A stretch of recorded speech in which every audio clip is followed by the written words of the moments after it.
तो प्यारे विद्यार्थियों, आज हम करेंगे बेसिक इलेक्ट्रिसिटी के कुछ महत्वपूर्ण ऑब्जेक्टिव क्वेश्चन। विद्यार्थियों, यह एक ऐसा महत्वपूर्ण चैप्टर है जिससे संबंधित प्रश्न प्रत्येक कॉम्पिटिटिव एग्जाम में पूछे जाते हैं। तो आइए वीडियो स्टार्ट करते हैं।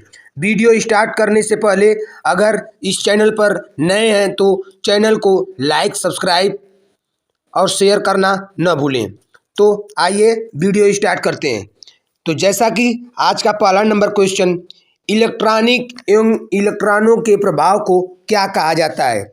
ऑप्शन नंबर ए प्रतिरोध, option B voltage, option C आवृत्ति, ऑप्शन डी धारा।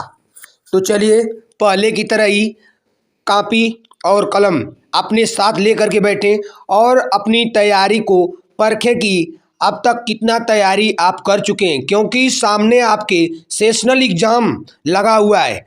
आपके सामने 2022-24 के छात्र एक वीडियो काफ़ी सीरियस देखें, क्योंकि उनका अगले मंथ में ही सेशनल एग्ज़ाम होने वाला है। तो सेशनल एग्ज़ाम को देखते हुए इस वीडियो को काफ़ी सीरियस लें। तो कॉपी और कलम ले करके बैठें और जो आंसर आपको उचित लग रहा हो उस आंसर को कमेंट बॉक्स में भी कमेंट करें और अपनी कॉपी में भी नोट करें कि आप क्वेश्चन नंबर 1 का कौन सा ऑप्शन सही किए हैं। तो चलिए, ऑप्शन आप लोग जान चुके हैं कि इलेक्ट्रॉनिक एवं इलेक्ट्रॉनों के प्रभाव को क्या कहा जाता है। ऑप्शन ए प्रतिरोध, option B voltage, option C आवृत्ति, ऑप्शन डी धारा। तो पहले नंबर क्वेश्चन का आंसर क्या हो जाएगा? पहले नंबर क्वेश्चन का आंसर होगा क्या? धारा। क्या हो जाएगा? धारा। ठीक, पहले का डी सही है। यानी इलेक्ट्रॉनिक और इलेक्ट्रॉनों के प्रभाव को क्या कहते हैं? धारा कहते हैं। ठीक है ना? जैसा कि हम जानते हैं कि आवेश प्रवाह की दर को क्या कहते हैं? धारा कहते हैं। ठीक, I बराबर Q/T। ठीक है ना? तो आवेश प्रवाह की दर को ही क्या कहते हैं? धारा कहते हैं। तो इसी के अनुसार इलेक्ट्रॉनिक एवं इलेक्ट्रॉनों के प्रभाव को क्या कहा जाता है? धारा कहा जाता है। ये धारा की ये क्या है? डिफिनीशन है। ठीक, नेक्स्ट क्वेश्चन देखते हैं। विद्युत फ्लक्स का मात्रक क्या होता है? बहुत अच्छा क्वेश्चन, बहुत अच्छा क्वेश्चन है। विद्युत फ्लक्स का मात्रक क्या होता है? ऑप्शन ए जूल प्रति कूलम, ऑप्शन बी न्यूटन प्रति कूलम, ऑप्शन सी मीटर प्रति second, option D volt meter. Comment box को चलाते रहें। क्यों? क्योंकि कमेंट, आपका एक कमेंट हमारा क्या करेगा? उत्साहवर्धन करेगा, जिससे कि हम इससे भी अच्छे से अच्छी वीडियो लाने का प्रयास करेंगे। तो कमेंट बॉक्स को खाली नहीं छोड़ना है, कमेंट बॉक्स को चलाते रहिए। ठीक ना? जब तक तोड़ेंगे नहीं तब तक छोड़ेंगे नहीं। तो जब तक हम लोग कहीं सिलेक्शन न ले लें, अपनी ITI का एग्ज़ाम पास न कर लें, तब तक हमें शांत नहीं बैठना है। ठीक ना? न रहो न निराश करो मन को, कुछ काम करो कुछ नाम करो। ठीक, ज़्यादा इधर उधर की बातें न करते हुए टारगेट, जो ध्यान हमारा है, क्वेश्चन पर रहना चाहिए। विद्युत फ्लक्स का मात्रक क्या होता है? चलिए कमेंट बॉक्स में कमेंट करिए कि दूसरे नंबर का आंसर क्या होगा। तो दूसरे नंबर का आंसर क्या होगा? Volt meter. क्या होगा? वोल्ट मीटर, विद्युत फ्लक्स का मात्रक। ठीक, नेक्स्ट क्वेश्चन। परिपथ में इलेक्ट्रॉन को धकेलने वाले दाब को क्या कहा जाता है?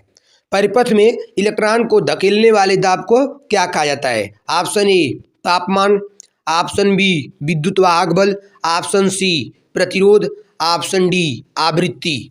तो चलिए कमेंट बॉक्स को चलाते रहिए। कमेंट बॉक्स को पिछली वीडियो में हमने देखा कि आप लोग काफ़ी लोग ज़्यादा सीरियस नहीं ले रहे हैं।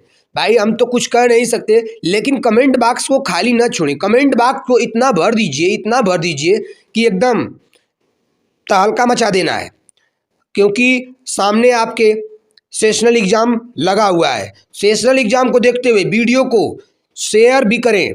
अगर अच्छी लगे वीडियो तो और भी इलेक्ट्रीशियन से संबंधित छात्रों को ये शेयर करें आप, कि वो भी क्या करें, अपने तैयारी का को परखें अच्छे से। ठीक ना? जिससे कि अपनी वो कमर कस के सेशनल एग्ज़ाम में बैठ सकें। ठीक ना? तो तीसरे नंबर का आंसर दीजिए। कि परिपथ में इलेक्ट्रॉन को धकेलने वाले दाब को क्या कहता है? ऑप्शन ए तापमान, ऑप्शन बी विद्युत वाहक बल, ऑप्शन सी प्रतिरोध, ऑप्शन डी आवृत्ति। तो तीसरे नंबर का आंसर क्या हो जाएगा? विद्युत वाहक बल। विद्युत वाहक बल को इलेक्ट्रॉन को धकेलने वाले दाब को विद्युत वाहक बल कहते हैं। ठीक, ईएमएफ जिसे क्या बोलते हैं इंग्लिश में? ईएमएफ। ईएमएफ का फुल फॉर्म क्या हो जाएगा? इलेक्ट्रोमोटिव फोर्स, यानी हिंदी में विद्युत वाहक बल। इलेक्ट्रॉनों को धकेलने वाले दाब को कहते हैं ईएमएफ, विद्युत वाहक बल। ठीक, चलिए नेक्स्ट क्वेश्चन। 1 वोल्ट किसके बराबर होता है? ऑप्शन ए जूल प्रति कूलाम, ऑप्शन बी कूलाम प्रति joule, option C joule, option D उपर्युक्त सभी। कमेंट बॉक्स में आंसर दीजिए आप लोग जल्द से जल्द। देखते हैं कि कौन स्टूडेंट हमारा कितना सही करता है। आप लोग आंसर की को भेजते नहीं हैं ग्रुप में, अपनी अपनी आंसर की यानी कितना कितना स्कोर कर रहे हैं उसको भेज नहीं रहे हैं आप लोग। खास तौर से इलेक्ट्रीशियन के स्टूडेंट को ये मेरा सवाल है।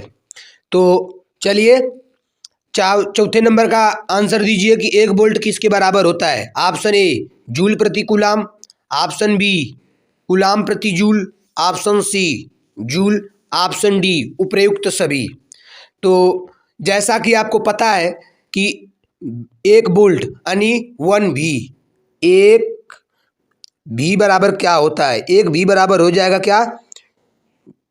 जूल प्रति कूलाम, यानी वी बराबर होता है W अपान क्यू। W अपान क्यू होता है। W से कार्य का मात्रक क्या हो जाएगा? जूल। आवेश का मात्रक क्या हो जाएगा? कूलाम। तो इसलिए 1 वोल्ट बराबर होता है जूल प्रति कूलाम। कार्य का मात्रक जूल और आवेश का मात्रक कूलाम। ठीक ना? तो 1 वोल्ट बराबर हो जाएगा जूल प्रति कूलाम। ऑप्शन नंबर ए सही है। ठीक, चलिए नेक्स्ट क्वेश्चन हल करते हैं। आदर्श रूप में नियतांक वोल्ट का स्रोत में क्या होना चाहिए?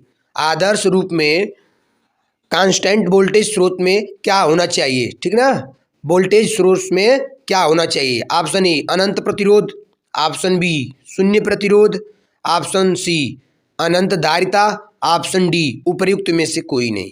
यानी आदर्श कब कोई होता है? जब आइडियल की केस में। आइडियल की केस कब होती है? जब रेजिस्टेंस कहें तो शून्य, यानी कहें तो शून्य। यानी आइडियल का मतलब ये होता है कि जब कुछ भी यानी शून्य डिसएडवांटेज हो, कोई भी वस्तु में अगर अवगुण 0% हो, ठीक है ना, यानी 100% गुण हो, तो ऐसा संभव होता नहीं है। बट हम लोग क्या करते हैं? मानते हैं कि आइडियल की भी केस होती है, आदर्श भी होता है। ठीक है ना? तो आदर्श के रूप में कांस्टेंट वोल्टेज सोर्स में क्या होना चाहिए? तो क्या होना चाहिए? शून्य प्रतिरोध होना चाहिए। ठीक ना? तो ऑप्शन नंबर बी सही है, शून्य प्रतिरोध होना चाहिए आइडियल की केस में। ठीक ना? Next question. निम्न में से क्या एक स्केलर मात्रक है? विद्युत क्षेत्र तीव्रता, ऑप्शन बी विद्युत बल, ऑप्शन सी विद्युत धारा, ऑप्शन डी धारा घनत्व। तो निम्न में से क्या एक स्केलर मात्रक है? तो आंसर दीजिए क्या होगा स्केलर मात्रक? तो छठवें का आंसर क्या हो जाएगा? छठवें का आंसर हो जाएगा विद्युत बल। ऑप्शन बी सही है कि निम्न में से क्या स्केलर मात्रक है? विद्युत बल एक क्या है? स्केलर मात्रक है। ठीक ना? Next question. परमाणु में निम्न 3 प्रकार के गुण पाए जाते हैं। परमाणु में निम्न 3 प्रकार के गुण पाए जाते हैं। कौन कौन? Photon, proton, electron. ठीक, proton, electron, neutron. Electron, proton, electron, meson, photon, ignitron. तो 7वें नंबर का क्वेश्चन का आपको आंसर देना है। ऑप्शन ए में दिया है फोटॉन, प्रोटॉन, इलेक्ट्रॉन, बी दिया है प्रोटॉन, इलेक्ट्रॉन, न्यूट्रॉन, सी दिया है electron, proton, electron, option D दिया है मेसन, फोटॉन, इग्निट्रॉन। तो 7वें नंबर का आंसर क्या हो जाएगा? प्रोटॉन, इलेक्ट्रॉन और न्यूट्रॉन। ठीक है ना। सबसे भारी कौन होता है? न्यूट्रॉन होता है। सबसे भारी कौन होता है? न्यूट्रॉन। न्यूट्रॉन के बाद कौन होता है? प्रोटॉन। प्रोटॉन के बाद कौन होता है? इलेक्ट्रॉन। ठीक ना। ये परमाणु में पाए जाते हैं परमाणु, ठीक ना। प्रोटॉन, इलेक्ट्रॉन और न्यूट्रॉन। तो 7वें नंबर का आंसर क्या हो जाएगा? B, proton, electron, neutron. ठीक ना। नेक्स्ट क्वेश्चन देखते हैं। 1 एम्पीयर धारा 1 सेकेंड तक प्रवाहित होने पर क्या कहलाती है? यानी 1 एम्पीयर की धारा 1 सेकेंड तक प्रवाहित होने पर क्या कहलाती है? तो 1 एम्पीयर की धारा 1 सेकेंड तक प्रवाहित होने पर क्या कहलाती है? Option A ampere, option B इकाई, option C coulomb, option D ohm. तो आपको पता है कि जैसा कि आपको पढ़ाया गया है कि Q बराबर सूत्र होता है क्या? IT। क्या होता है? IT। Q बराबर IT। यानी धारा का मान क्या दिया है? 1 दिया है। और समय का मान कितना दिया है? वो भी 1 दिया है। यानी 1 एक कम 1, तो 1 एक कम 1, तो किसका मान आ गया? आवेश का। आवेश का मात्रा का आवेश का मान आ गया 1। आवेश की इकाई क्या होती है? कूलाम। तो यानी 1 एम्पीयर की धारा 1 सेकेंड तक प्रवाहित होगी तो उसको क्या बोलते हैं? 1 कूलाम बोलते हैं। Option number C. Option number C सही हो जाएगा। Q बराबर IT से, यानी 1 कूलाम बराबर होता है जब 1 एम्पीयर की धारा 1 सेकेंड तक किसी कंडक्टर में प्रवाहित होती है तो उसे 1 कूलाम बोलते हैं। ठीक। चलिए नेक्स्ट क्वेश्चन। विद्युत आवेश की SI मात्रक क्या होता है? विद्युत आवेश का SI मात्रक क्या होता है? Option A ampere, option B volt, option C watt घंटा, ऑप्शन डी कूलाम। तो चलिए कमेंट बॉक्स को चलाते रहें, कमेंट बॉक्स को ढीला न छोड़ें। विद्युत आवेश की SI मात्रक क्या होता है? 9 नंबर का आंसर क्या होगा? विद्युत आवेश का SI मात्रक क्या होता है? कूलाम होता है। क्या होता है? Coulomb. Option number D. Option number D, क्योंकि Q बराबर IT होता है। Q बराबर IT। ठीक ना। ये फार्मूला होता है। और विद्युत इस आवेश की SI मात्रक जो होता है वो होता है कूलाम। चलिए नेक्स्ट क्वेश्चन। 10वां नंबर। निम्नलिखित में से कौन सा मानदंड समांतर कनेक्शन में समान होता है? यानी कौन सा ऐसा निम्नलिखित में दिए गए हैं जो समांतर कनेक्शन में सेम होते हैं, बदलते नहीं है? ऑप्शन ए क्या है? वोल्टेज, ऑप्शन बी ऊर्जा, ऑप्शन सी विद्युत धारा, ऑप्शन डी शक्ति। बहुत ही लल्लन टॉप, बहुत ही एकदम रसगुल्ला क्वेश्चन, जो कि अपने पर्सनल लाइफ में यानी सामान्य जनजीवन में सब लोग जानते हैं, क्योंकि इलेक्ट्रिसिटी के बिना कुछ भी काम 90% काम संभव नहीं है। तो जिससे हम लोग देखते हैं कि जो हमारा कनेक्शन होता है कैसा होता है। तो जो हम लोग कनेक्शन करते हैं समांतर में कनेक्शन करते हैं। समांतर में कनेक्शन किस लिए करते हैं? इसलिए करते हैं कि वोल्टेज हमारा क्या हो? सेम रहे, वोल्टेज का मान परिवर्तित ना हो। तो इससे 10वें नंबर का आंसर क्या हो जाएगा? ए सही है। क्या है? ए वोल्टेज। यानी वोल्टेज को समान रखने के लिए किस प्रकार का कनेक्शन किया जाता है? समांतर कनेक्शन किया जाता है, यानी पैरेलल कनेक्शन किया जाता है। ठीक ना। पैरेलल कनेक्शन में वोल्टेज सेम और धारा का मान क्या होता है? भिन्न भिन्न यानी अलग अलग होता है। और श्रेणी परिपथ में क्या होता है? वोल्टेज का मान भिन्न भिन्न और धारा का मान सेम होता है। ठीक ना। जिसमें आप लोगों को पता है कि धारा जहाँ बटेगी वहाँ कौन सा परिपथ होगा? समांतर परिपथ। जहाँ धारा नहीं बटेगी वहाँ कौन सा परिपथ होगा? श्रेणी परिपथ। ठीक ना। तो यहाँ पे हमारा क्वेश्चन था कि निम्नलिखित में से कौन सा मानदंड समांतर कनेक्शन में समान होता है? तो 10वें नंबर का आंसर हो जाएगा वोल्टेज। वोल्टेज हमारा ऐसा है जो समांतर कनेक्शन में क्या होता है? सेम रहता है, परिवर्तित नहीं रहता है। ठीक ना। चलिए नेक्स्ट क्वेश्चन।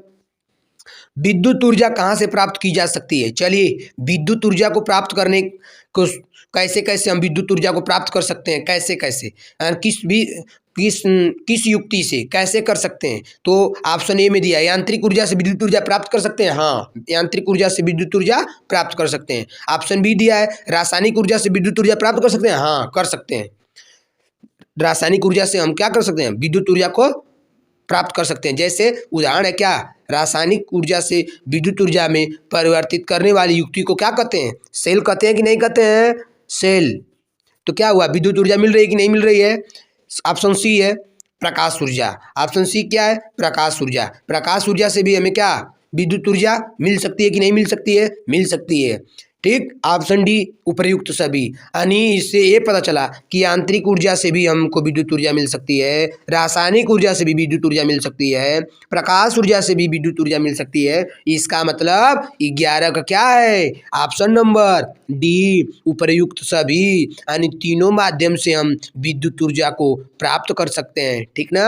चलिए नेक्स्ट क्वेश्चन बाबू, 12 नंबर क्वेश्चन, किसी बिंदु पर 20 वोल्ट विभव है, अनंत से इस बिंदु तक इकाई आवेश लाने के लिए किया गया कार्य कितना होगा। तो आपको ये ऑप्शन दिया है ये न्यूमेरिकल कि option A 20 joule, option B 1 joule, option C 5 joule, option D 40 joule.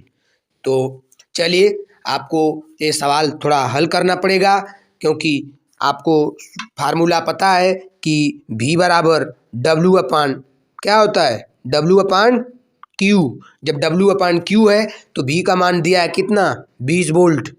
V का मान दिया है 20 वोल्ट और Q का मान क्या दिया है, अनंत से इकाई आवेश, इकाई मतलब 1, तो 20 गुणे 1 हो जाएगा। तो 20 से कम 20 बराबर W।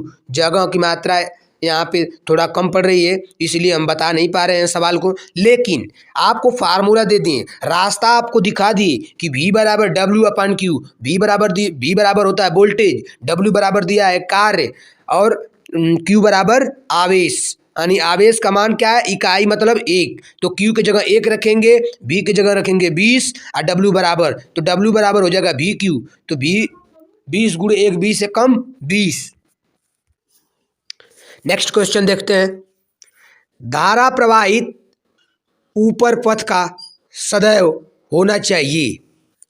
धारा प्रवाहित ऊपर पथ का सदैव होना चाहिए। यानी इसमें थोड़ा मिसप्रिंट हो गया है। इसमें लिखने का मतलब ये है कि धारा प्रवाहित होने के लिए परिपथ कैसा होना चाहिए। यानी धारा प्रवाहित होने के लिए परिपथ कैसा होना चाहिए, ऊपर को गलती कर दिया है, मिसप्रिंट हो गया है।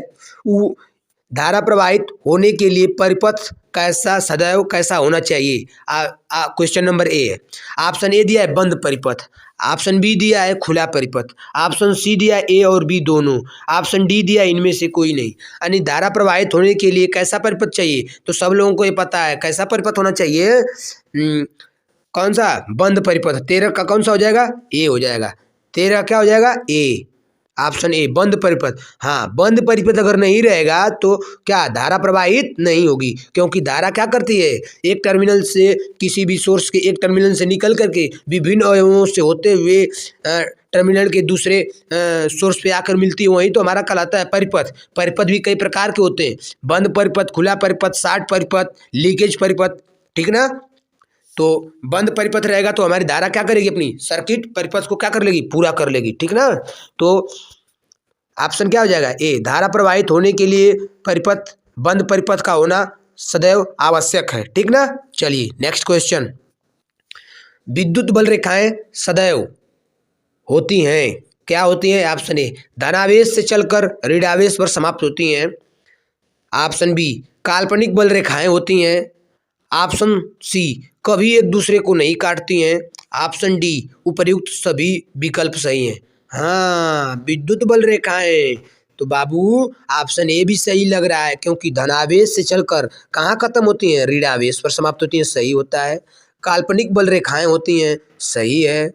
कभी एक दूसरे को विद्युत बल रेखाएं नहीं काटती हैं, ये भी सही है। इसका मतलब उपयुक्त सभी, ऑप्शन क्या हो जाएगा, 14 का डी, 14 का क्या हो जाएगा, डी नंबर सही हो जाएगा, 14 का डी, क्योंकि विद्युत बल रेखाएं तीनों कंडीशन को फॉलो करती हैं, तो 14 का हो जाएगा उपयुक्त सभी। नेक्स्ट क्वेश्चन, खोखले गोले के अंदर विद्युत क्षेत्र की तीव्रता का मान कितना होता है। खोखले गोले के अंदर विद्युत क्षेत्र की तीव्रता का मान कितना होता है, ऑप्शन ए अनंत, ऑप्शन बी 0, ऑप्शन सी इकाई, ऑप्शन डी 1000 कूलाम। तो 15 नंबर का आंसर क्या हो जाएगा, खोखले गोले के अंदर विद्युत क्षेत्र की तीव्रता का मान कितना होता है, 0 होता है। कितना होता है, 0 होता है, ऑप्शन बी, यानी 0 होता है, ऑप्शन बी सही है, ठीक ना। खोखले गोले के अंदर विद्युत क्षेत्र की तीव्रता का मान 0 होता है। नेक्स्ट क्वेश्चन, विद्युत आवेश की मात्रा ज्ञात करने का सूत्र क्या है? तो विद्युत आवेश की मात्रा ज्ञात करने का सूत्र क्या है? ऑप्शन ए Q बराबर I/T, ऑप्शन बी Q बराबर I² into R, option C Q बराबर I into T, option D Q बराबर V इंटू I/T। तो क्वेश्चन नंबर 16 का आंसर क्या हो जाएगा? विद्युत आवेश की मात्रा का ज्ञात करने का सूत्र होता है Q बराबर IT, Q बराबर IT, ये फार्मूला होता है। तो विद्युत आवेश की मात्रा ज्ञात करने का सूत्र 16 का क्या हो जाएगा? सी हो जाएगा, Q बराबर IT। क्वेश्चन नंबर 16 का आंसर सी। चलिए next question, 17 number question, metric प्रणाली में 1 हार्स पावर बराबर कितना होता है? 1 HP बराबर कितना होता है? काफ़ी इंपॉर्टेंट क्वेश्चन, सेलेक्टेड क्वेश्चन, प्रत्येक एग्जाम में इस क्वेश्चन को लगभग 90% पूछ ही लिया जाता है कि एक मीट्रिक प्रणाली में 1 हार्स पावर बराबर कितना होता है? Option A 746 watt, option B 735.5 watt, option C 605 watt, option D 301 watt. तो 17 का क्या हो जाएगा? 17 का आंसर हो जाएगा बी 735.5 वाट होता है मीट्रिक प्रणाली में। और नेक्स्ट क्वेश्चन, विद्युत धारा की उपस्थिति का आभास होता है, यानी विद्युत धारा की उपस्थिति का आभास होता है। ऑप्शन ए चमकने से, ऑप्शन बी उत्पन्न प्रभावों से, ऑप्शन सी विद्युत झटके से, ऑप्शन डी चटकने की आवाज से। तो विद्युत धारा की उपस्थिति का आभास कैसे होता है? ऑप्शन बी उत्पन्न प्रभावों से, क्योंकि विद्युत धारा को हम क्या करते हैं? न तो छू सकते हैं न तो देख सकते हैं, बस इसके द्वारा उत्पन्न प्रभावों के से हम क्या करते हैं? महसूस करते हैं, ठीक ना? यही है विद्युत धारा। विद्युत धारा को सीधा सीधा हम समझते हैं कि विद्युत धारा को न तो हम देख सकते हैं न तो क्या छू सकते हैं, बस इसके द्वारा उत्पन्न प्रभावों से ही क्या करते हैं? महसूस करते हैं। तो इससे आपको पता चलता है कि जो विद्युत धारा अपना प्रभाव को उत्पन्न करती है, इससे मालूम चलता है कि हाँ विद्युत धारा की इस समय उपस्थिति है, यानी विद्युत धारा है, यानी लाइट है। जैसे फॉर एग्जाम्पल प्रकाश बल्ब, यानी बल्ब जल रहा है तो आप समझेंगे कि विद्युत धारा यानी विद्युत है। अगर प्रकाश नहीं जल रहा है तो आप समझेंगे कि विद्युत धारा नहीं है। ठीक, नेक्स्ट क्वेश्चन, जब धारा इलेक्ट्रोलाइट से पास होती है तब धारा किस प्रकार का प्रभाव उत्पन्न करेगी? ऑप्शन ए चुंबकीय प्रभाव, ऑप्शन बी तापीय प्रभाव, ऑप्शन सी रासायनिक प्रभाव, ऑप्शन डी प्रकाशीय प्रभाव। तो क्वेश्चन नंबर 19 का आंसर क्या हो जाएगा? रासायनिक प्रभाव, क्योंकि इलेक्ट्रोलाइट क्या होती है? एक केमिकल रिएक्शन होता है, रासायनिक क्रिया होती है। इलेक्ट्रोलाइट में रासायनिक क्रिया होती है जब उसमें विद्युत धारा प्रवाहित करते हैं। तो 19 का आंसर क्या हो जाएगा? रासायनिक प्रभाव होगा। जब धारा को इलेक्ट्रोलाइट से पास कराते हैं यानी गुजारते हैं तो किस प्रकार का प्रभाव उत्पन्न होगा? रासायनिक प्रभाव उत्पन्न होगा। तो रासायनिक प्रभाव के ही तो कारण हमें क्या मिलती है? विद्युत धारा मिलती है सेल के द्वारा। सेल की परिभाषा आपको पता है कि सेल एक ऐसी डिवाइस है, युक्ति है, जो रासायनिक ऊर्जा को विद्युत ऊर्जा में क्या करती है? कन्वर्ट करती है, ठीक ना? तो next question 20, question number 20, electron में कितने प्रकार की गतियां होती हैं?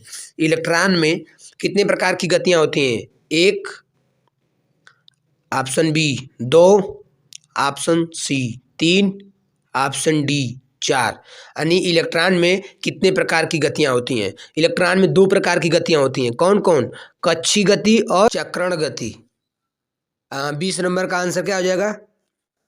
बी 21 नंबर क्वेश्चन क्या है? किसी परिपथ में चालक में व्यय होने वाली वोल्टेज को क्या कहते हैं? यानी किसी भी सर्किट में जो वोल्टेज व्यय होता है, खर्च होता है, उसको क्या कहते हैं? Option A voltage regulation, option B voltage drop, option C A और बी दोनों, ऑप्शन डी कोई नहीं। तो क्या कहते हैं? 21 का आंसर दीजिए कमेंट बॉक्स में। कॉपी कलम लेकर के पिछले वीडियो की तरह ही बैठ जाइए। सभी लोग कॉपी कलम लेकर के बैठिए और अपनी जानकारी को यहाँ पे परखिए कि कितनी जानकारी आपको है। यानी ये जो सीरीज चल रही है प्रैक्टिस सेट नंबर 2 में आप कितने क्वेश्चन सही कर रहे हैं और कितने क्वेश्चन गलत कर रहे हैं, इसका अंदाजा आप खुद लगाएंगे अपने आप।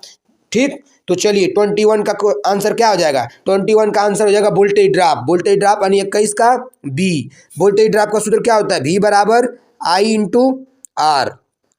यानी जब किसी करंट और रेजिस्टेंस का आपस में गुणा कर दिया जाता है तो क्या होता है, वोल्टेज ड्रॉप का फार्मूला हो जाता है, यानी वोल्टेज ड्रॉप V बराबर I इंटू आर, यानी वोल्टेज ड्रॉप। तो 21 का आंसर क्या हो गया, बी, वोल्टेज ड्रॉप। चलिए नेक्स्ट क्वेश्चन, तापमान के आधार पर अचालकों का वर्गीकरण कितने वर्ग में किया गया है। तो क्वेश्चन नंबर 22 का आंसर आप लोग दीजिए। Option A 4, option B 5, option C 6, option D 7। बहुत बढ़िया question, Lallan top question, rasgulla कहें तो क्वेश्चन नंबर 22 का आंसर क्या होगा, कमेंट बॉक्स में कमेंट करिए आप। तो जैसा कि आप लोगों को पता है कि तापमान के आधार पर अचालकों का वर्गीकरण 7 प्रकार में किया गया है। कितने प्रकार में, 7 प्रकार में। 22 का आंसर क्या हो जाएगा, डी। वो प्रकार कौन कौन से होते हैं, वाई, ए, ई, बी, एफ, एच, सी, यानी जिसका ट्रिक होता है IBF-HC। क्या होता है इसका ट्रिक, IBF-HC। अचाल तापमान के आधार पर अचालकों का वर्गीकरण। सबसे कम तापमान किसका होता है, वाई का होता है, और सबसे अधिक किसका होता है, आपसे क्वेश्चन पूछ लिया था, सी वर्ग का होता है। तो इसमें 2 क्वेश्चन बनते हैं कि सबसे कम और सबसे अधिक किस अचालक का तापमान होता है। तो सबसे कम होता है वाई का और सबसे अधिक होता है सी का। तो IBF-HC यानी तापमान के आधार पर अचालकों का वर्गीकरण कितने प्रकार में किया गया, 7 प्रकार में किया गया। 22 का आंसर क्या हो गया, डी। चलिए मैं आशा करता हूँ कि आप लोग आंसर दिए होंगे। जो लोग भी थोड़ा सा भी सीरियस अगर पढ़ाई किए हैं तो आंसर सटीक और सही दिए होंगे, नहीं तो अगर ऊपरी ऊपरी पढ़े होंगे तो कोई मतलब उसका नहीं निकलेगा। चलिए क्वेश्चन नंबर 23 है, एक विद्युत क्षेत्र रेखा और समविभव सतह रहते हैं, यानी एक विद्युत क्षेत्र रेखा और समविभव सतह रहते हैं। कैसे रहते हैं, ऑप्शन ए हमेशा समांतर, ऑप्शन बी किसी भी कोण पर झुके, ऑप्शन सी हमेशा 90 अंश पर, ऑप्शन डी 1 एवं 3 दोनों, यानी ऑप्शन ए और ऑप्शन सी दोनों। तो चलिए एक विद्युत क्षेत्र और एक समविभव आपस में कैसे रहते हैं, तो आपस में ये दोनों 90 अंश पे होते हैं, 90 डिग्री पर होते हैं। 23 का क्या हो जाएगा आंसर, सी। 23 का आंसर सी हो जाएगा। एक विद्युत क्षेत्र रेखा और समविभव सतह रहते हैं हमेशा 90 डिग्री पे, ठीक। तो 23 का आंसर हो जाएगा सी। नेक्स्ट क्वेश्चन, 100 वाट का एक बल्ब एक दिन में कितनी ऊर्जा की खपत करेगा। तो 100 वाट का एक बल्ब एक दिन में कितनी ऊर्जा की खपत करता है। Option A 2400 watt hour, option B 1600 watt hour, option D 3000 watt hour. तो चलिए कमेंट बॉक्स में कमेंट करना न भूलें, कमेंट करते रहना है। और ये आपको एक प्रकार से एक न्यूमेरिकल सवाल आ गया जिसमें कि आपको ये बताना होगा कि 100 वाट का एक बल्ब है और एक दिन में कितनी ऊर्जा की खपत करेगा। तो ऊर्जा की खपत करने के लिए क्या फार्मूला है, तो दीजिए आंसर इसका। तो फार्मूला होता है E बराबर P गुणे टी, यानी ऊर्जा बराबर पावर गुणे समय। तो E बराबर हो जाएगा, P का मान क्या है, पावर 100 गुणे टी का मान है एक दिन। एक दिन में कितना होता है, 24 घंटा, एक दिन में 24 घंटा। तो 24 गुणे 100, 24 गुणे 100 बराबर क्या हो जाएगा, 2400 वाट हावर। क्या हो जाएगा, 2400 वाट हावर। ऑप्शन ए सही है, यानी 100 वाट का एक बल्ब एक दिन में कितनी ऊर्जा की खपत करता है, 2400 वाट हावर। ई बराबर पी गुणे टी, पावर गुणे समय, ठीक। नेक्स्ट क्वेश्चन, निम्न में से कौन सा गुण अचालक पदार्थों में नहीं होना चाहिए।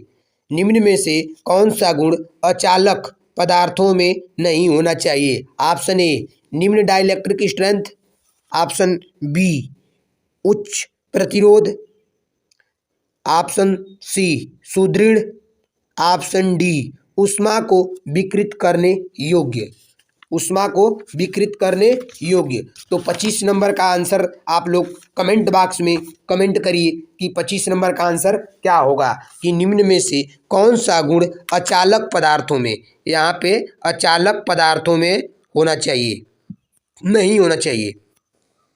तो निम्न डाइलेक्ट्रिक स्ट्रेंथ अचालक पदार्थों में नहीं होना चाहिए। निम्न डाइलेक्ट्रिक स्ट्रेंथ किस में होना चाहिए? चालक पदार्थों में होना चाहिए। तो ऑप्शन क्या हो जाएगा? 25 का ए सही है। निम्न डाइलेक्ट्रिक स्ट्रेंथ नहीं होना चाहिए। अचालक पदार्थों में उच्च प्रतिरोध होना चाहिए, सही है। सुदृढ़ होना चाहिए, सही है। ऊष्मा को विकृत करने योग्य होना चाहिए। अचालक पदार्थों के क्या होते हैं? विशेष गुण होते हैं, ठीक। लेकिन निम्न डाइलेक्ट्रिक स्ट्रेंथ ये अचालक पदार्थों का गुण नहीं है। ये किसका गुण है? ये चालक पदार्थों का गुण है, ठीक ना। तो ऑप्शन नंबर ए सही हो जाएगा कि निम्न डाइलेक्ट्रिक स्ट्रेंथ अचालक पदार्थों का गुण नहीं होता है। तो ऑप्शन ए सही है। 25 नंबर का आंसर ए। चलिए नेक्स्ट क्वेश्चन। 230 वोल्ट की सप्लाई के लिए एक लाइट बल्ब को 120 वाट पर रेट किया गया है। बल्ब के माध्यम से प्रवाहित होने वाली धारा ज्ञात कीजिए।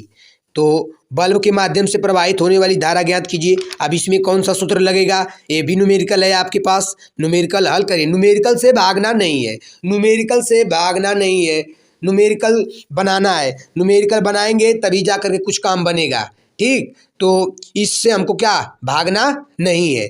तो ऑप्शन ए क्या है इसका? 1.916 ampere. Option B 0.3 ampere. Option C 8.56 ampere.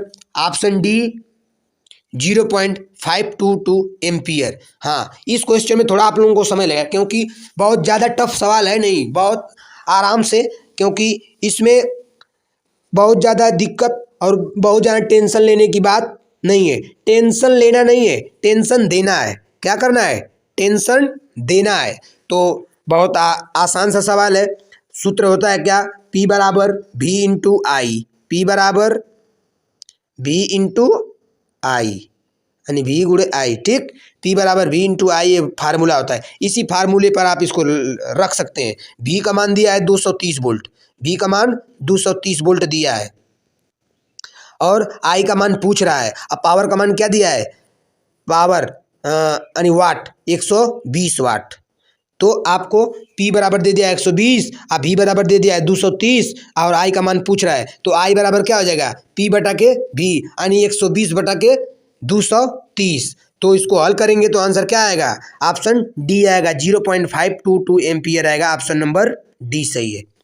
P बराबर V I formula most important, बड़ी इंपॉर्टेंट फार्मूला होता है पावर का। ये वोल्टेज और करंट का गुणा कर देंगे तो क्या निकल जाएगी? पावर निकल जाएगी, ठीक। Next question. निम्न में से किस उपकरण में डीसी धारा की आवश्यकता होती है? निम्न में से किस उपकरण में डीसी धारा की आवश्यकता होती है? Option A telephone, option B relay, option C time switch, option D उपर्युक्त सभी। तो 27 नंबर क्वेश्चन का आंसर दीजिए कि कौन कौन से उपकरण में डीसी करंट की आवश्यकता होती है, यानी ये उपकरण डीसी करंट के द्वारा ही चलते हैं। तो टेलीफोन भी डीसी करंट के द्वारा चलता है, रिले भी चलता है डीसी करंट के द्वारा, टाइम स्विच भी क्या करता है? डीसी करंट के द्वारा चलता है। तो इसलिए आंसर क्या हो जाएगा? आंसर नंबर डी उपर्युक्त सभी। उपर्युक्त सभी 27 का आंसर डी हो जाएगा। सभी उपकरण कैसे हैं? जो डीसी से चलते हैं, ठीक। चलिए नेक्स्ट क्वेश्चन अगला 28 नंबर क्वेश्चन। 300 कूलाम आवेश को एक स्थानांतरित करने के लिए 0.1 एम्पियर विद्युत धारा का प्रवाह कितने समय तक होना चाहिए? ये अभी न्यूमेरिकल आ गया आपके पास, ये अभी न्यूमेरिकल आपके पास आ गया कि 300 कूलाम आवेश को स्थानांतरित करने के लिए 0.1 एम्पियर विद्युत धारा का प्रवाह कितने समय तक होना चाहिए? Option A 50 minute, option B 5 minute, option C 50 second, option D 5 second. बहुत बढ़िया क्वेश्चन, टेंशन लेना नहीं है, हल करिए। आपको फार्मूला बताया गया होगा बेसिक इलेक्ट्रिसिटी में, ये फार्मूला होता है Q बराबर आई टी। क्या होता है? Q बराबर आई टी। बस सब इसी पे मामला सेट हो जाएगा। Q बराबर आई टी। आपको अब दिया क्या क्या है? दिया है आपको Q का मान दिया है 300 रख दीजिए, I का मान दिया है 0.1 एम्पियर, 0.1 एम्पियर, 0.1 एम्पियर दिया है और टी का मान पूछ रहा है कितने समय, तो पक्षांतर करेंगे तो टी बराबर हो जाएगा 300 बटा के 0.1 सेकेंड हो जाएगा, क्योंकि क्यू बराबर आई टी होता है धारा। तो हमको ये पूछ रहा है मिनट में पूछ रहा है, तो मिनट में चेंज करने के लिए क्या हो जाएगा 300 बटा के 0.1 गुणे 60 मिनट।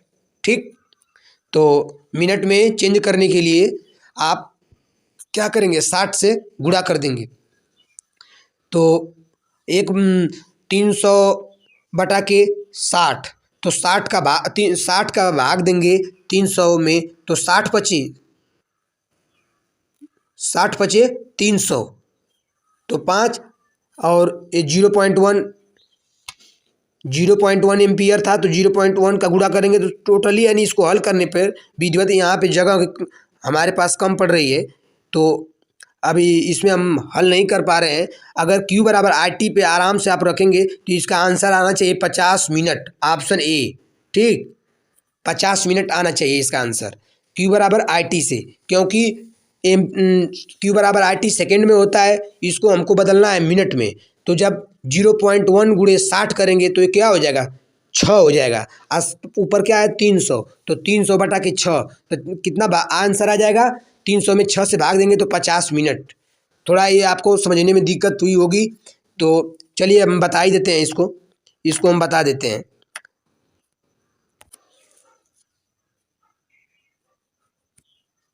तो क्या होगा 60 का गुणा जब 0.1 में करेंगे तो क्या हो जाएगा 6 हो जाएगा, अच्छा डायरेक्ट अगर इसको काटेंगे तो 6 पाँचे 30, 50 मिनट आंसर आ जाएगा 28 का ए नंबर। चलिए नेक्स्ट क्वेश्चन, पीबीसी अचालक किस वर्ग से संबंधित है? पीबीसी अचालक किस वर्ग से संबंधित है? ऑप्शन ए ठोस अचालक, ऑप्शन बी द्रव्य अचालक, ऑप्शन सी गैसीय अचालक, ऑप्शन डी ये सभी। तो 29 नंबर का आंसर क्या हो जाएगा, पीबीसी अचालक किस वर्ग में आते हैं? तो 29 का आंसर हो जाएगा द्रव्य अचालक। कौन सा चालक? द्रव्य अचालक। पीबीसी का फुल फॉर्म क्या होता है? Polyvinyl chloride. पीबीसी का फुल फॉर्म होता है पॉलीविनाइल क्लोराइड, जो किस अचालक वर्ग में आता है? द्रव्य अचालक वर्ग में आता है। ठीक, चलिए नेक्स्ट क्वेश्चन है, ऐसा कौन सा पदार्थ है जिसका तापमान बढ़ाने पर उसका प्रतिरोध घटेगा? यानी ऐसा कौन सा पदार्थ है जिसका तापमान बढ़ाने पर उसका प्रतिरोध घटेगा? Option A tungsten, option B carbon, option C nichrome, option D manganese. तो ऐसा कौन सा पदार्थ है जिसका तापमान बढ़ाने पर उसका प्रतिरोध घटेगा? टंगस्टन का तापमान बढ़ाने पर प्रतिरोध क्या होता है? बढ़ता है। नाइक्रोम का तापमान बढ़ाने पर प्रतिरोध क्या करता है? बढ़ता है। मैग्नीज का तापमान बढ़ाने पर प्रतिरोध बढ़ता है। लेकिन कार्बन एक ऐसा पदार्थ है जिसका तापमान बढ़ाने पर क्या होता है? प्रतिरोध घटता है, यानी निगेटिव टेम्परेचर कोफिशिएंट होता है, एनटीसी निगेटिव टेम्परेचर कोफिशिएंट। ठीक, ऋणात्मक तापमान गुणांक होता है किसका? कार्बन का। ठीक, और सबका क्या होता है? टंगस्टन पीटीसी होता है, नाइक्रोम पीटीसी होता है, मैग्नीज पीटीसी होता है। Negative temperature coefficient option B सही है। 30 का क्या हो जाएगा? कार्बन एक ऐसा पदार्थ है जिसका तापमान बढ़ाने पर उसका प्रतिरोध क्या करता है? घटता है। निगेटिव टेम्परेचर कोफिशिएंट होता है। 30 का आंसर बी हो गया। 30 का बी लिख लीजिए, आप लोग कंफ्यूज में हो जाएंगे। 30 का आंसर क्या हो जाएगा? बी हो जाएगा। चलिए नेक्स्ट क्वेश्चन, विद्युत क्षेत्र को अन्य किस नाम से जाना जाता है?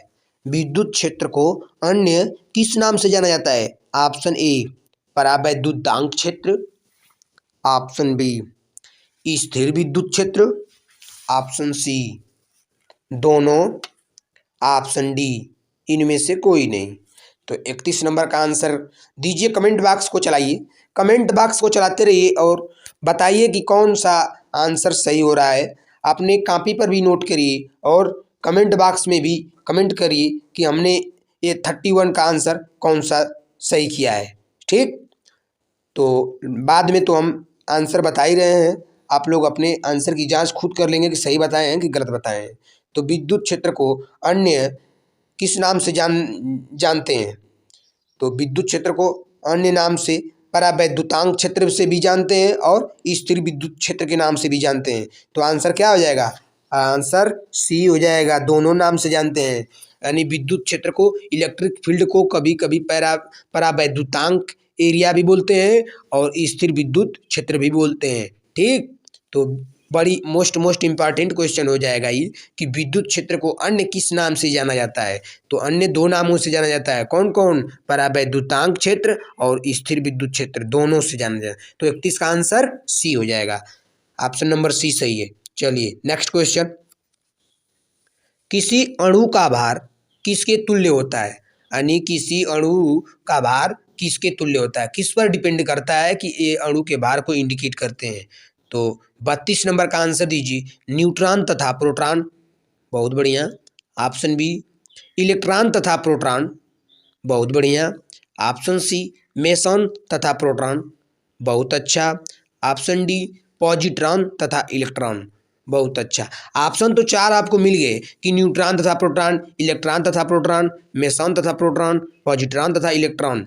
तो चलिए चलाइए कमेंट बॉक्स को चलाते रहिए। 32 का आंसर क्या हो जाएगा? 32 का आंसर हो जाएगा न्यूट्रॉन तथा प्रोटॉन। 32 का ऑप्शन नंबर ए सही है। यानी किसी अणु का भार न्यूट्रॉन तथा प्रोटॉन की संख्या पर क्या करता है? तुल्य होता है, डिपेंड करता है। 32 का ए नंबर आंसर। चलिए, मैं आशा करता हूं कि आप लोग आंसर सही दिए होंगे। नेक्स्ट क्वेश्चन, आदर्श रूप में नियतांक धारा स्रोत का आंतरिक प्रतिरोध कितना होता है? आदर्श रूप में नियतांक धारा स्रोत का आंतरिक प्रतिरोध कितना होता है? ऑप्शन ए 0, ऑप्शन बी अनंत, ऑप्शन सी या तो 1 या तो 2, यानी या तो 0 या तो अनंत। ऑप्शन डी इनमें से कोई नहीं। बहुत बढ़िया। अभी भी पीछे आप लोगों शायद प्रैक्टिस सेट 1 में आपको ऐसा क्वेश्चन दिया गया था कि आदर्श रूप में वोल्टेज सोर्स का आंतरिक प्रतिरोध कितना होता है, लेकिन यहाँ पे पूछ लिया गया कि आदर्श रूप में नियतांक धारा स्रोत का आंतरिक प्रतिरोध कितना होता है, इंटरनल रेजिस्टेंस कितना होता है। यानी आइडियल की कंडीशन में क्या होता है? आइडियल की कंडीशन में धारा स्रोत का आंतरिक प्रतिरोध अनंत होता है। कितना होता है? अनंत होता है। 33 का बी अनंत। 33 का आंसर क्या हो जाएगा? बी आंसर हो जाएगा। 33 का बी अनंत प्रतिरोध होता है। ठीक, चलिए नेक्स्ट क्वेश्चन, मानक तापमान और दाब कितना होता है? मानक तापमान और दाब कितना होता है? ऑप्शन ए 273 केल्विन और 1 एटम। ऑप्शन बी 300 केल्विन और 2 एटम। ऑप्शन सी 240 केल्विन और 3 एटम। ऑप्शन डी 330 केल्विन और 4 एटम। तो चलिए, एटम से एटमॉस्फेयर होता है, तो 34 का आंसर क्या होगा? मानक तापमान और दाब कितना होता है? तो मानक तापमान और दाब 34 नंबर का आंसर हो जाएगा 273 केल्विन और 1 एटम यानी एटमॉस्फेयर। 33 का ए सही है। 34 का ए सही है। मानक तापमान और दाब 273 केल्विन और 1 एटमॉस्फेयर होता है।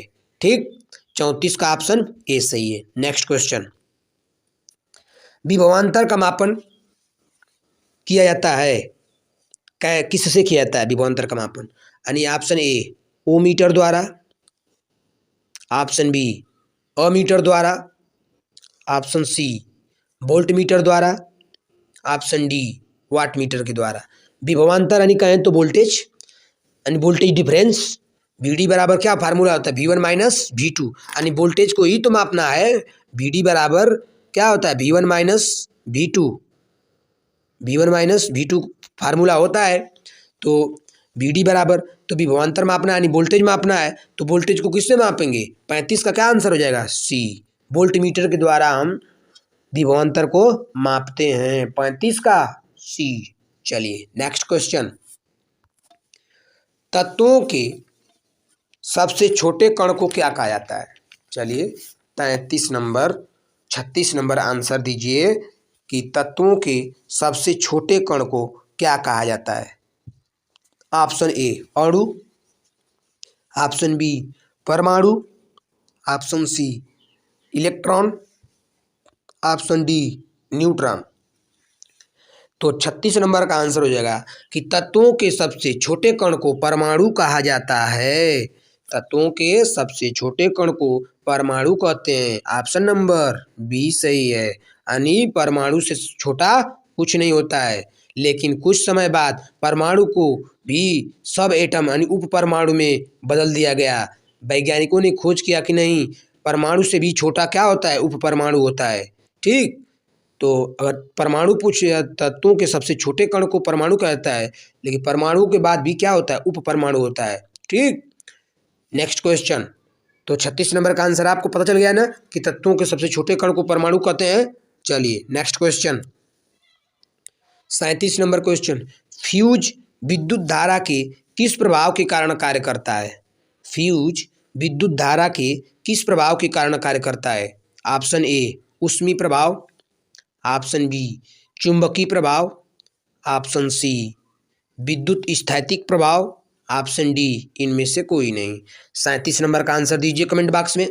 37 नंबर का आंसर क्या होगा कि जो फ्यूज है विद्युत धारा के किस प्रभाव के कारण कार्य करता है? तो 37 नंबर का आंसर क्या हो जाएगा? ऊष्मीय प्रभाव। कौन सा है? Heating effect. 37 का ए, हीटिंग इफेक्ट पर फ्यूज क्या करता है? कार्य करता है। ठीक ना, तो 37 का क्या हो गया? ऑप्शन ए सही है, ऊष्मीय प्रभाव। फ्यूज विद्युत धारा के ऊष्मीय प्रभाव के कारण कार्य करता है। ऑप्शन नंबर ए सही है। चलिए नेक्स्ट क्वेश्चन, हाथ से हाथ में प्रवाहित होने वाली करंट को क्या कहा जाता है? हाथ से हाथ में प्रवाहित होने वाली करंट को क्या कहा जाता है? Option A ampere range, option B स्पर्श विभव, ऑप्शन सी रिसाव विभव, ऑप्शन डी उपर्युक्त सभी। 38 नंबर का आंसर आप लोग कमेंट बॉक्स में कमेंट करते रहिए कि क्या ऑप्शन सही है। हाथ से हाथ में प्रवाहित होने वाली करंट को क्या कहा जाता है? यानी सीधा सीधा इसमें दिख रहा है आपको, क्वेश्चन पढ़ने से ही पता चल गया होगा कि यानी हाथ से हाथ। हाथ से हाथ कब होगा? जब स्पर्श करेगा। जब हाथ हाथ से स्पर्श करेगा तो कौन सा विभव होता है? स्पर्श विभव कहलाता है। ऑप्शन नंबर बी सही हो जाएगा। 38 का बी स्पर्श विभव, यानी हाथ से हाथ में प्रवाहित होने वाली करंट को स्पर्श विभव कहते हैं। 38 का बी नंबर आंसर सही है। 38 का बी। चलिए नेक्स्ट क्वेश्चन, निम्न में से मानव शरीर के लिए सबसे खतरनाक धारा मानी जाती है? निम्न में से मानव शरीर के लिए सबसे खतरनाक धारा मानी जाती है। Option A 20 milli ampere, option B 25 milli ampere, option C 50 milli ampere, option D 10 milli ampere. 39 number का क्वेश्चन बड़ी इम्पॉर्टेंट, एक इलेक्ट्रिशियन के लिए यानी एक विद्युतकार के लिए मोस्ट इम्पॉर्टेंट क्वेश्चन है कि जो धारा है निम्न में से कौन सी धारा मानव जीवन के लिए खतरनाक साबित हो सकती है? तो इसमें जो दिया गया है 20 दिया तो गया है 20 मिली एम्पियर से अगर ऊपर की जो भी करंट है खतरनाक होगी, लेकिन सबसे खतरनाक 50 मिली एम्पियर जो करंट है बहुत डेंजरस, ह्यूमन के लिए क्या है, काफ़ी डेंजर साबित होती है।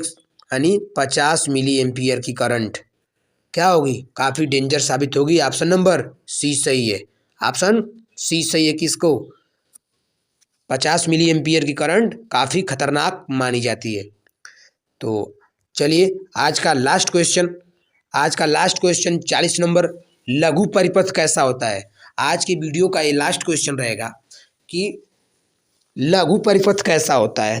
ऑप्शन ए जिसमें तार के छोटे छोटे टुकड़े का इस्तेमाल होता है, यानी जिसमें तार के छोटे टुकड़ों का क्या होता है? इस्तेमाल होता है।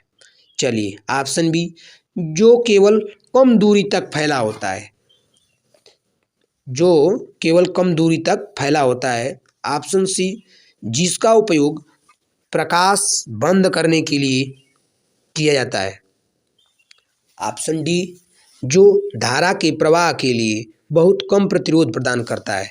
40 नंबर का आंसर बड़ी इम्पॉर्टेंट, बहुत ही इम्पॉर्टेंट क्वेश्चन, आज की वीडियो का लास्ट क्वेश्चन, ये भी rasgulla type question, Lallan top question, भी कहें तो VVI लघु परिपथ, यानी इंग्लिश में कहें तो शॉर्ट सर्किट कैसा होता है, शॉर्ट सर्किट कैसा होता है। तो आप लोगों को इलेक्ट्रिशियन के बच्चों को ये पता होगा कि करंट हमेशा कैसा रास्ता अपनाती है, हमेशा शॉर्ट रास्ता अपनाती है, ठीक। उसे जिधर से शॉर्ट पड़ेगा, जिस रास्ते से उसको प्रवाहित होने में शॉर्ट मतलब आसान लगेगा, वहीं से वो क्या करती है, प्रवाहित होती है। तो ऑप्शन ए नंबर कह रहा है कि जिसमें तार के छोटे टुकड़ों का इस्तेमाल होता है, नहीं, इसे लघु परिपथ नहीं कहते हैं। ऑप्शन बी क्या कर रहा है, ऑप्शन ए गलत हो गया। ऑप्शन बी क्या है, जो केवल कम दूरी तक फैला होता है, ऑप्शन बी कह रहा था। ए भाई, कोई जरूरी थोड़ी है कि जो केवल कम दूरी तक फैला होगा वो क्या शॉर्ट शॉर्ट परिपथ होगा, नहीं, गलत है, ये भी गलत है। ऑप्शन सी, जिसका उपयोग प्रकाश बंद करने के लिए, प्रकाश से कुछ लेना देना क्या है हमें, प्रकाश बंद करे या चालू करे, इससे लघु परिपथ थोड़ी होता है। ऑप्शन डी क्या करे, जो धारा के प्रवाह के लिए बहुत कम प्रतिरोध प्रदान करता है, अर्थात प्रतिरोध कैसा होना चाहिए, बहुत कम होना चाहिए, यानी रास्ता एकदम साफ होना चाहिए, जो भी सर्किट है परिपथ एकदम फ्रेश होना चाहिए। जिस जिस परिपथ में प्रतिरोध का मान कम रहेगा उसमें क्या होगा, करंट बहुत आसानी से और बहुत तीव्र गति से बहेगी। तो इसलिए 40 नंबर का आंसर हो जाएगा डी, जो धारा के प्रवाह के लिए बहुत कम प्रतिरोध प्रदान करता है उसे क्या कहते हैं, लघु परिपथ कहते हैं, ठीक। तो ये या दो से अधिक शाखाओं में विभाजित होने वाले परिपथ को कौन सा परिपथ कहा जाता है। ऑप्शन ए श्रेणी परिपथ, ऑप्शन बी समांतर परिपथ, ऑप्शन सी खुला परिपथ, ऑप्शन डी बंद परिपथ। तो चलिए कमेंट बॉक्स को चलाइए, पहले की तरह ही कमेंट बॉक्स को चलाते रहें कि 41 नंबर क्वेश्चन का आंसर क्या होगा। आज practice set number 3 basic electricity प्रारंभिक विद्युत चैप्टर नंबर 5 जो ITI इलेक्ट्रीशियन ट्रेड के बच्चों का ये जो टेस्ट सीरीज चल रहा है, तो उसमें 41 नंबर क्वेश्चन दिया गया है कि दो या दो से अधिक शाखाओं में विभाजित होने वाले परिपथ को कौन सा परिपथ कहा जाता है। तो आंसर दीजिए, आप लोग कमेंट बॉक्स को चलाते रहें, सही गलत का आंसर दीजिए। जब तक आप आंसर नहीं देंगे तब तक आप अपने आप को परख नहीं पाएंगे कि आप अभी तक कितनी तैयारी कर चुके हैं। तो 41 नंबर का आंसर हो जाएगा क्या, दो या दो से अधिक शाखाओं में विभाजित होने वाले परिपथ को कौन सा परिपथ कहते हैं, समांतर परिपथ कहते हैं। 41 नंबर का आंसर क्या हो जाएगा, बी नंबर, क्योंकि जहाँ आपको पता होगा कि जहाँ पे करंट बटेगी, जिस सर्किट में या जिस परिपथ में करंट बटेगी तो कौन सा परिपथ, समांतर परिपथ। अगर करंट नहीं बट रही है तो कौन सा परिपथ, श्रेणी परिपथ, ठीक। तो ऑप्शन नंबर बी सही हो जाएगा, ऑप्शन बी 41 का बी। चलिए नेक्स्ट क्वेश्चन, अंतर्राष्ट्रीय ओम को कैसे परिभाषित किया जाता है। अंतर्राष्ट्रीय ओम को कैसे परिभाषित किया जाता है। ऑप्शन ए पारे के स्तंभ के द्वारा, ऑप्शन बी कार्बन के घन, ऑप्शन सी तांबे के घन, ऑप्शन डी तार की इकाई लंबाई। तो 42 का आंसर दीजिए कि एक अंतर्राष्ट्रीय ओम कैसे परिभाषित किया जाता है। तो 42 का आंसर हो जाएगा पारे के स्तंभ के द्वारा, पारे के स्तंभ के द्वारा एक अंतर्राष्ट्रीय ओम को परिभाषित किया जाता है, ठीक ना। ऑप्शन ए सही है, 42 नंबर का आंसर ए सही है। चलिए नेक्स्ट क्वेश्चन, एक अंतर्राष्ट्रीय ओम का मान क्या होता है। बहुत बढ़िया क्वेश्चन, काफ़ी सिलेक्टेड क्वेश्चन है, काफ़ी रिपीटेड कहें तो कई बार प्रतियोगी परीक्षाओं में पूछ लिया जाता है कि एक अंतर्राष्ट्रीय ओम का मान क्या होता है। Option A 1.049 absolute ohm, option B 1.00049 absolute ohm, option C 0.99951 absolute ohm, option D 0.0951 absolute ohm. तो 43 नंबर का आंसर आप लोग दीजिए कमेंट बॉक्स में कि एक अंतर्राष्ट्रीय ओम का मान क्या होता है। तो एक अंतर्राष्ट्रीय ओम का मान 1.049 एब्सोल्यूट ओम होता है। 43 का आंसर क्या हो जाएगा, 43 का आंसर हो जाएगा ए, ठीक। 43 का आंसर ए हो जाएगा, एक अंतर्राष्ट्रीय ओम का मान होता है 1.049 एब्सोल्यूट ओम, ठीक। चलिए नेक्स्ट क्वेश्चन, परिपथ में धारा के प्रवाह के विरोध को क्या कहा जाता है? यानी किसी भी सर्किट में धारा के प्रवाह के विरोध को क्या कहा जाता है? बहुत बढ़िया क्वेश्चन। एक प्रकार से कहें तो इलेक्ट्रीशियन के लिए रसगुल्ला क्वेश्चन, जो काफ़ी पसंदीदा और काफ़ी चर्चित क्वेश्चन, जिसके बारे में हम लोग बार बार इलेक्ट्रीशियन में बार बार चर्चाएं होती रहती हैं कि किसी भी सर्किट में जो धारा के प्रवाह का विरोध करता है उसे क्या कहते हैं। तो ऑप्शन नंबर ए है कंडक्टेंस, ऑप्शन बी है इंडक्टेंस, ऑप्शन सी है वोल्टेज, ऑप्शन डी है रेजिस्टेंस। तो चलिए आंसर दीजिए। मैं आशा करता हूँ कि 44 नंबर का आंसर बहुत से स्टूडेंट सही आंसर दिए होंगे, और जो लोग गलत भी दिए होंगे उनको घबराना नहीं है। घबराने से कुछ नहीं होता है, धैर्य रखने की ज़रूरत है। रिपीटेड क्वेश्चन, जो भी क्वेश्चन सीरीज चल रही है, प्रैक्टिस सेट नंबर 1 2 3 जो भी चल रहा है, उनको क्या करें, रिवाइज करते रहें। रिवाइज करने से ही होगा, घबराने से कुछ नहीं होगा। ठीक, तो ये नहीं घबराना है कि हम जो भी ये सब क्वेश्चन है इसका आंसर गलत दे रहे हैं। एक बार गलत देंगे, फिर दोबारा अगर इसको रिपीट करके वीडियो देखेंगे तो फिर आपको ये आंसर आप खुद सही अपने आप देने लग जाएंगे, क्योंकि एक बार आपके आंखों के सामने से क्वेश्चन गुजर चुका है। तो इतना तक तो करिए, कम से कम क्वेश्चन को अपने नज़र के सामने से एक बार ज़रूर गुजार दें। जितने भी सीरीज चल रही है, अगर याद, कोई ज़रूरी तो है नहीं कि सब सीरीज जितने क्वेश्चन कराए जा रहे हैं याद हो ही जाए, नहीं, ऐसा संभव नहीं है कि सब प्रत्येक क्वेश्चन याद ही हो जाए। हाँ, लेकिन ये संभव जरूर है कि अपने आँख के सामने से एक बार इसको गुजार लें कि एक क्वेश्चन हमने पढ़ा है। ठीक, तो परिपथ में धारा के प्रवाह को क्या कहता है? प्रतिरोध कहा जाता है, यानी प्रतिरोध यानी रेजिस्टेंस। 44 का answer D, option number D सही है। 44 का डी सही है कि परिपथ में धारा के प्रवाह के विरोध को प्रतिरोध या रेजिस्टेंस कहा जाता है।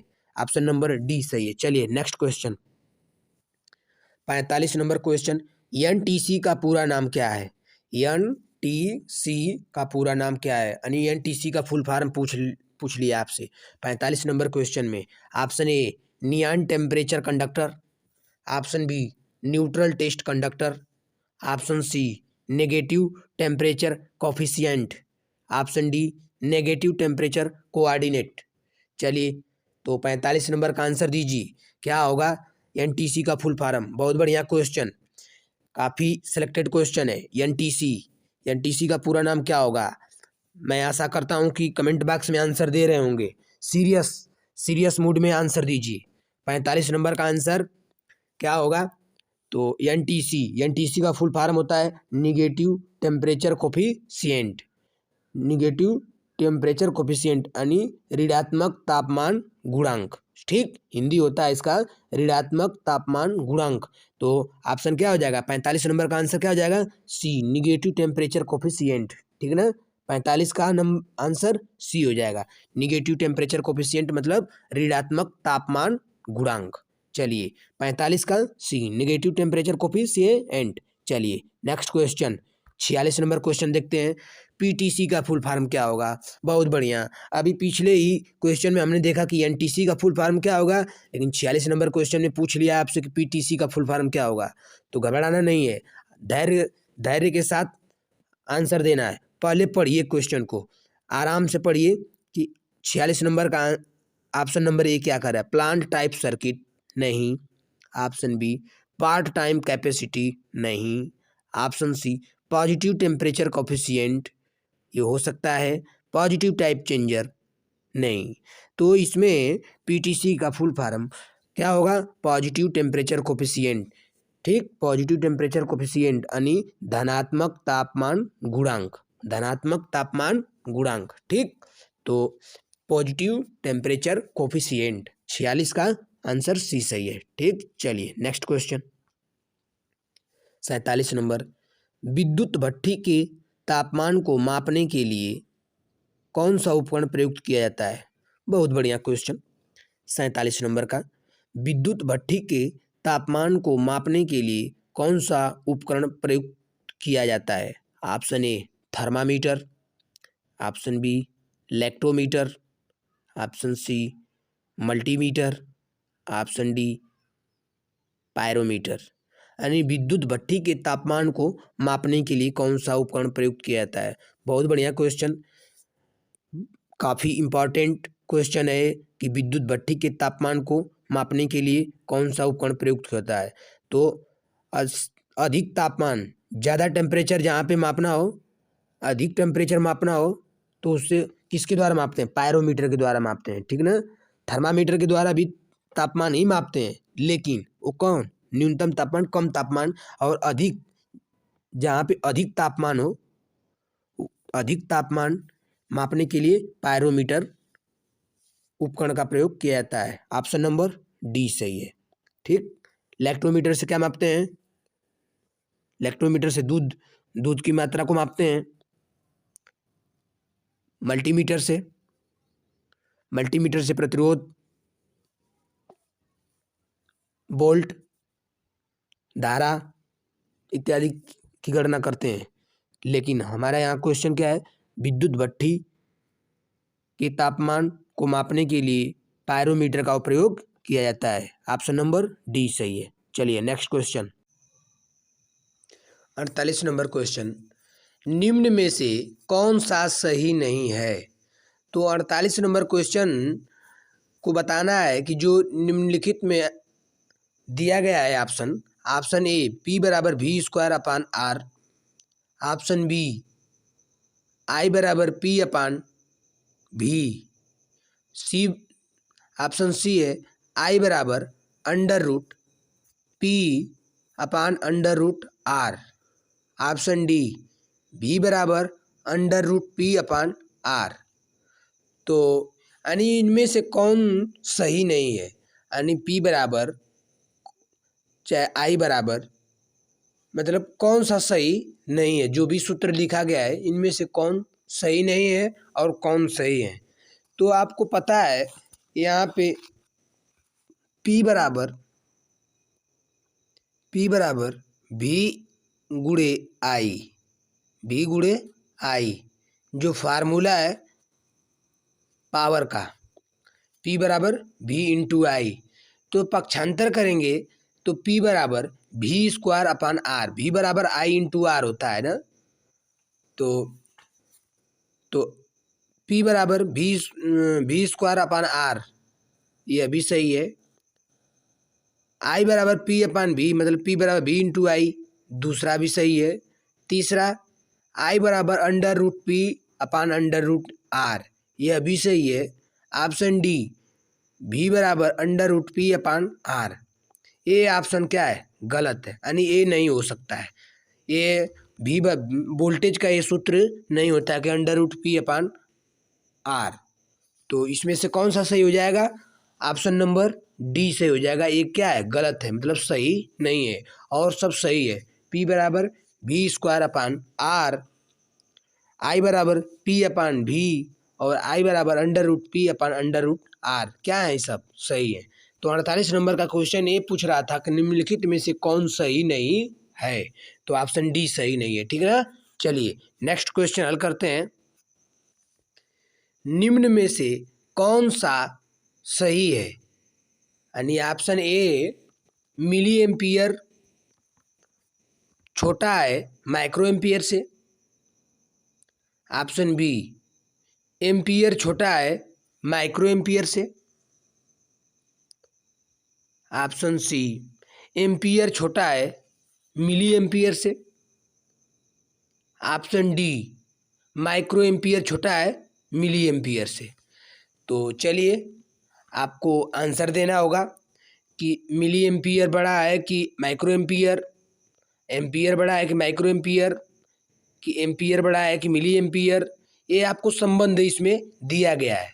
तो इसमें ये पूछ रहा है कि निम्न में से कौन सा संबंध सही है, कि मतलब ऑप्शन डी सही है कि ऑप्शन सी सही है कि ऑप्शन बी सही है कि ऑप्शन ए सही है। आंसर दीजिए ध्यान से, बड़ी इसमें ध्यान देना है।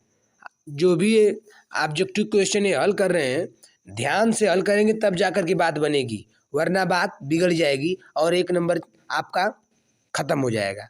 तो 49 नंबर का आंसर हो जाएगा क्या? डी, माइक्रो एम्पियर छोटा है किससे? मिली एम्पियर, यानी माइक्रो एम्पियर छोटा है मिली एम्पियर बड़ा है। तो ऑप्शन क्या हो जाएगा? डी सही है, 49 का डी, ठीक। चलिए नेक्स्ट क्वेश्चन 50 नंबर क्वेश्चन है। पृथ्वी का प्रतिरोध कितना होता है, यानी 50 नंबर क्वेश्चन पूछ रहा है कि पृथ्वी का प्रतिरोध कितना होता है। तो पृथ्वी का प्रतिरोध कितना होता है? ऑप्शन ए अनंत, option B 0, option C 1 ohm, option D 1 mega ohm. तो 50 नंबर क्वेश्चन का आंसर दीजिए आप लोग कमेंट बॉक्स में कि पृथ्वी का प्रतिरोध कितना होता है। तो 50 नंबर का आंसर हो जाएगा क्या? कमेंट बॉक्स में दीजिए आंसर। 50 का आंसर हो जाएगा 0 ओम। ऑप्शन बी क्या हो जाएगा सही? 50 का बी सही हो जाएगा। ऑप्शन बी सही है क्या? पृथ्वी का प्रतिरोध 0 होता है। ठीक ना। चलिए नेक्स्ट क्वेश्चन। किसी भी परमाणु के नाभिक पर कैसा आवेश होता है? किसी भी परमाणु के नाभिक पर कैसा आवेश होता है? बहुत बढ़िया। ऑप्शन ए धनावेश, ऑप्शन बी ऋणात्मक आवेश, ऑप्शन सी उदासीन, ऑप्शन डी इनमें से कोई नहीं। 51 नंबर का आंसर दीजिए आप लोग। बहुत बढ़िया क्वेश्चन है, काफ़ी सिलेक्टेड क्वेश्चन। किसी भी परमाणु के नाभिक पर कैसा आवेश होता है? तो जैसा कि आप लोगों को पता है कि किसी भी परमाणु के नाभिक में क्या क्या उपस्थित होते हैं। तो किसी भी परमाणु के नाभिक में प्रोटॉन और न्यूट्रॉन उपस्थित होते हैं, जिसमें कि प्रोटॉन पर कौन सा आवेश होता है? धनावेश होता है। प्रोटॉन पे धनावेश होता है। और क्या नाम है, न्यूट्रॉन पे कोई भी आवेश नहीं होता है, उदासीन होता है। ठीक, ये हो गया नाभिक। तो पूछ रहा है किसी भी परमाणु के नाभिक पर कैसा आवेश होता है? तो किसी भी परमाणु के नाभिक पर हमेशा धनावेश होता है। कैसा आवेश होता है? धनावेश। ऑप्शन ए सही है। ठीक, 51 का ऑप्शन नंबर ए सही है। कौन? धनावेश। चलिए नेक्स्ट क्वेश्चन। इलेक्ट्रॉन कहाँ पाए जाते हैं? 52 नंबर क्वेश्चन पूछ रहा है कि इलेक्ट्रॉन कहाँ पाए जाते हैं? ऑप्शन ए कक्षक में, ऑप्शन बी नाभिक में, option C A and B यानी कक्षक और नाभिक दोनों में, ऑप्शन डी कोई नहीं यानी इनमें से कोई नहीं। बहुत बढ़िया क्वेश्चन। इलेक्ट्रॉन हम पढ़ रहे हैं प्रारंभिक विद्युत में कहें तो प्रारंभिक विद्युत इलेक्ट्रॉन के इर्द गिर्द ही घूमती है। इलेक्ट्रॉन के तहत इलेक्ट्रॉन भी एक प्रकार का क्या है? आवेश है। तो इलेक्ट्रॉन पर कौन सा आवेश होता है? ऋण आवेश होता है। तो जैसा कि आप लोग को मालूम है कि आवेश प्रवाह की दर को क्या कहते हैं? विद्युत धारा कहते हैं। तो आवेश के रूप में कौन चलता है? इलेक्ट्रॉन ही तो चलता है। इलेक्ट्रॉन कौन होते हैं? इलेक्ट्रॉन आवेश ही होते हैं। कौन होते हैं? ऋणात्मक आवेश होते हैं। तो भाई ऋणात्मक है यानी कमजोर है, हल्का होता है। प्रोटॉन से क्या होता है? इलेक्ट्रॉन हल्का होता है। कितना गुना हल्का होता है? 1/1840 गुना हल्का होता है। इसलिए क्या करता है बेचारा? नाभिक से क्या करता है? बाहर हो जाता है। नाभिक से बाहर हो जाता है और किसमें चला जाता है? कक्षक में। तो इलेक्ट्रॉन हमेशा कहाँ पाए जाते हैं? कक्षक में पाए जाते हैं। ऑप्शन ए सही है। ठीक, इलेक्ट्रॉन हमेशा ऑर्बिट में पाए जाते हैं। ठीक ना। चलिए, तो 52 नंबर का क्वेश्चन का आंसर क्या हो गया? ए, इलेक्ट्रॉन हमेशा कक्षक में पाए जाते हैं। ठीक ना। सबसे भारी पूछ लिया जाए तो सबसे भारी कौन होते हैं? सबसे भारी होता है कौन? न्यूट्रॉन। सबसे भारी न्यूट्रॉन। उसके बाद क्या आता है? प्रोटॉन। फिर उसके बाद तब आता है न्यूट्रॉन n। ठीक, उसके बाद आता है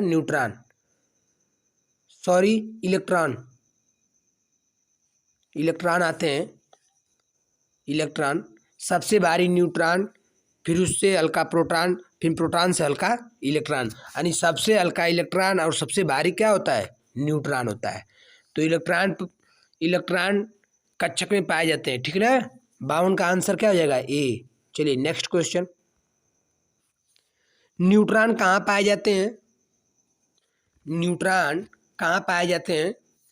ऑप्शन ए नाभिक में, ऑप्शन बी कच्छक में, option C A and B दोनों में, नाभिक और कच्छक दोनों में, ऑप्शन डी इनमें से कोई नहीं। तो आंसर दीजिए।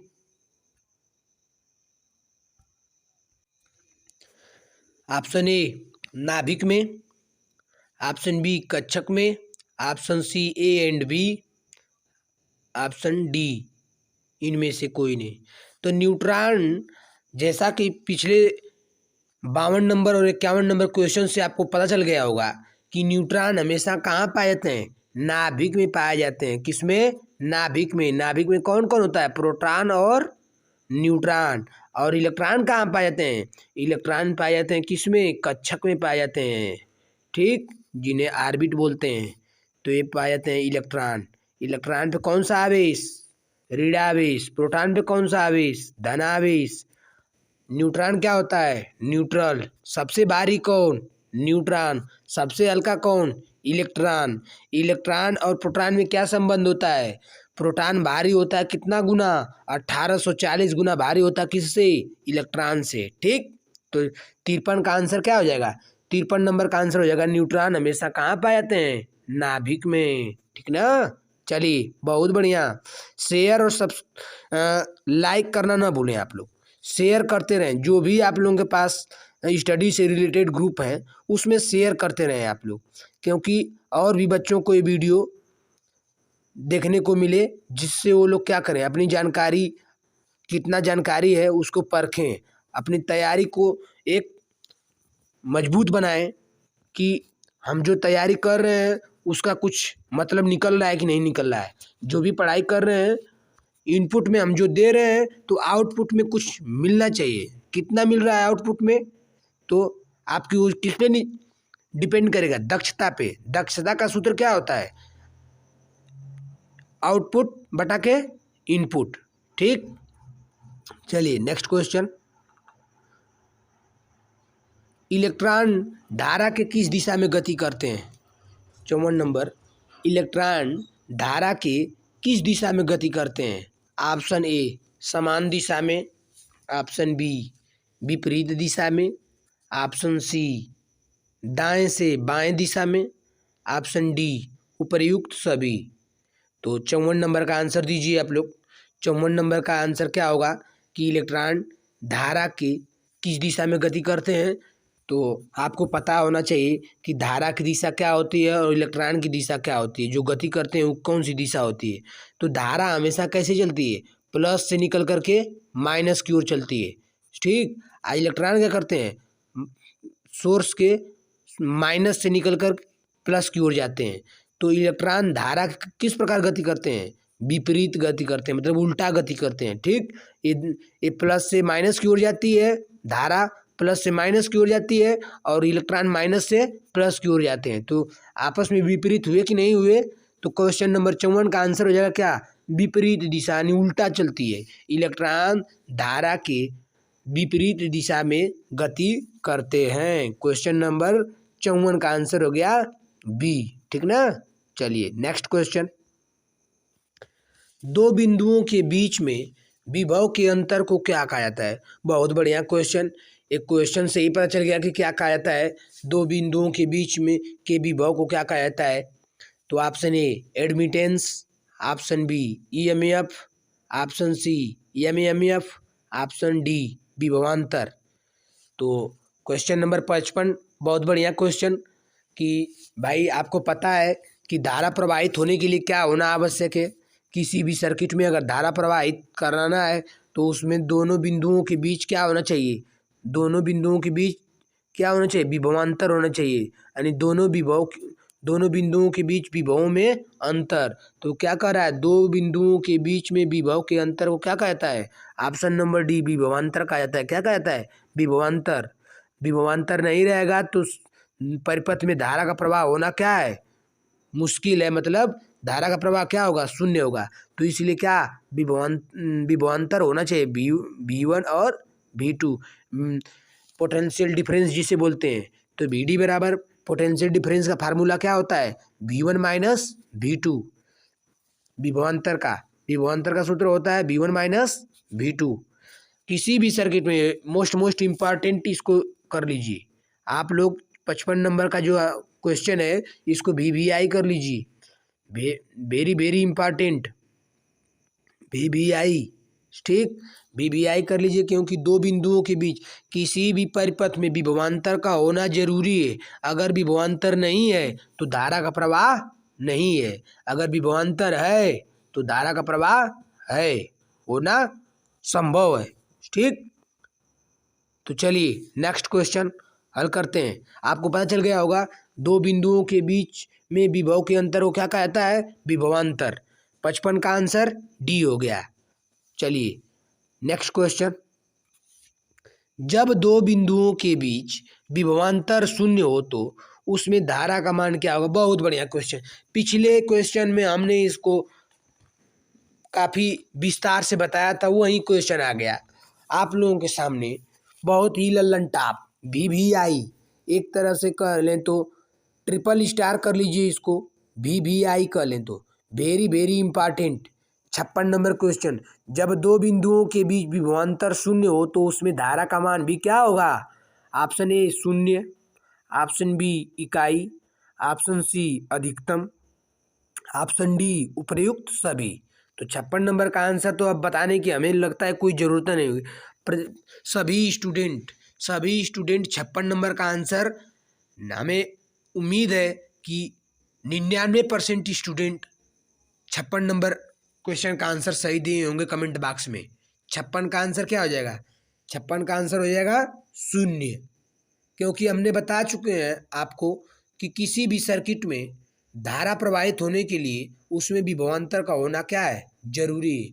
अगर विभवांतर का मान शून्य है तो क्या नाम है कि उसमें धारा का मान भी क्या होगा, शून्य हो जाएगा।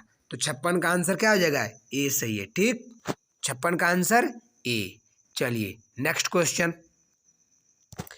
किसी भी परिपथ में धारा प्रवाहित होने के लिए क्या जरूरी है। चलिए बहुत बढ़िया क्वेश्चन, किसी भी परिपथ में धारा प्रवाहित होने के लिए क्या जरूरी है। ऑप्शन ए विभवांतर, ऑप्शन बी प्रतिरोध, option C EMF, option D admittance. तो काफ़ी लल्लन टॉप क्वेश्चन आ रहे हैं आप लोगों के सामने, काफ़ी सिलेक्टेड क्वेश्चन जो आपको काफ़ी उत्साहित करेगा। जो क्वेश्चन आपको क्या करेगा, काफ़ी उत्साहित करेगा ये क्वेश्चन देख करके कि भाई किसी भी परिपथ में धारा प्रवाहित होने के लिए क्या जरूरी है। तो किसी भी परिपथ में धारा प्रवाहित होने के लिए क्या जरूरी है हमने पिछले क्वेश्चन में बता दिए हैं, ठीक। तो चलिए ऑप्शन ए है क्या, विभवांतर, ऑप्शन बी प्रतिरोध, option C EMF, option D admittance. तो 57 नंबर का आंसर भी आप लोग दे चुके होंगे कि किसी भी परिपथ में धारा प्रवाहित होने के लिए क्या जरूरी है, धारा प्रवाहित होने के लिए विभवांतर का होना जरूरी है। देख रहे हैं ना, विभवांतर का ही सवाल है, एक ही टॉपिक से आपको तीन तरह से क्वेश्चन पूछ लिया, ठीक ना। है विभवांतर ही, लेकिन आपसे 3 तरीके से 3 नंबर का क्वेश्चन पूछ लिया आपसे। तो इसमें धैर्य रख के और ध्यान देना है, ध्यान देंगे तभी जाकर के बात बनेगी कि पूछ क्या रहा है। 57 नंबर का आंसर हो गया क्या, ए विभवांतर। 57 का आंसर ए। चलिए नेक्स्ट क्वेश्चन, 58 नंबर क्वेश्चन है, 7/22 से आप क्या समझते हैं। 7/22 से आप क्या समझते हैं। ऑप्शन ए 22 तार 7 गेज की, ऑप्शन बी 7 तार 22 गेज के हैं, option C A and B दोनों, ऑप्शन डी इनमें से कोई नहीं। बहुत बढ़िया क्वेश्चन है 58 नंबर क्वेश्चन, काफ़ी सिलेक्टेड क्वेश्चन है, कंपटीशन एग्जाम में काफ़ी रिपीटेड क्वेश्चन है। एक तरह से कहें तो आप इसको भी VVI कर सकते हैं, ट्रिपल स्टार कर लें, इसको बना लीजिए स्टार मार्क करके कि 7/22 से आप क्या समझते हैं। तो 7/22 से आप क्या समझते हैं, 58 नंबर का आंसर क्या हो जाएगा, 58 नंबर का हो जाएगा आंसर बी। यानी 7/22 का मतलब हो गया 7 तार रहेंगे किस गेज के, 22 गेज के, 7 तार 22 गेज के, ठीक है ना। ऐसे कभी भी आपको लिख पूछ दिया जाए कि 7/22 या 6/20 या 5/18, तो इसका मतलब हो गया कि 5 तार रहेंगे 18 गेज के, 6 तार रहेंगे 20 गेज के, 7 तार रहेंगे 22 गेज के। गेज गेज मतलब उसकी क्या, वायर की माप लेते हैं। किससे मापते हैं, SWG से, SWG से, standard wire gauge. Standard wire gauge होता है ना, स्टैंडर्ड वायर गेज से किसी भी कंडक्टर या तार की क्या करते हैं, माप ले, गेज मापते हैं ना कि कितने गेज का है, कितने mm का है। तो इससे ये पता चलता है कि 7 तार हैं 22 गेज के, इससे हम यही समझते हैं। 58 का आंसर हो गया बी। 7/22 से हम यही समझते हैं कि ऊपर वाला जो अंश, एक प्रकार से कहें कि अंश जो होता है वो तारों की संख्या को इंडिकेट करता है, और जो नीचे हर वाली संख्या होती है वो वायर के गेज को इंडिकेट करता है, ठीक है ना। तो 58 नंबर का आंसर क्या हो गया, बी, 7 तार 22 गेज। अब कभी भी अगर आपसे ऐसा क्वेश्चन पूछ ले तो आपको बस यही समझना है कि अंश जो रहेगा वो किसको इंडिकेट करेगा, तार को, तार की संख्या को, और जो नीचे हर रहेगा वो किसको इंडिकेट करेगा, वायर के गेज को इंडिकेट करेगा, ठीक ना। तो 58 का आंसर क्या हो गया, बी, 7 तार 22 गेज। चलिए नेक्स्ट क्वेश्चन, चालक का विशिष्ट प्रतिरोध निर्भर करता है। 59 नंबर क्वेश्चन है कि चालक का विशिष्ट प्रतिरोध निर्भर करता है। विशिष्ट प्रतिरोध, आपको विशिष्ट प्रतिरोध की परिभाषा बताई गई होगी। विशिष्ट प्रतिरोध, ऑप्शन ए चालक की लंबाई पर, बहुत बढ़िया। ऑप्शन बी चालक का व्यास। ऑप्शन सी चालक के पदार्थ की प्रकृति। ऑप्शन डी उपर्युक्त सभी।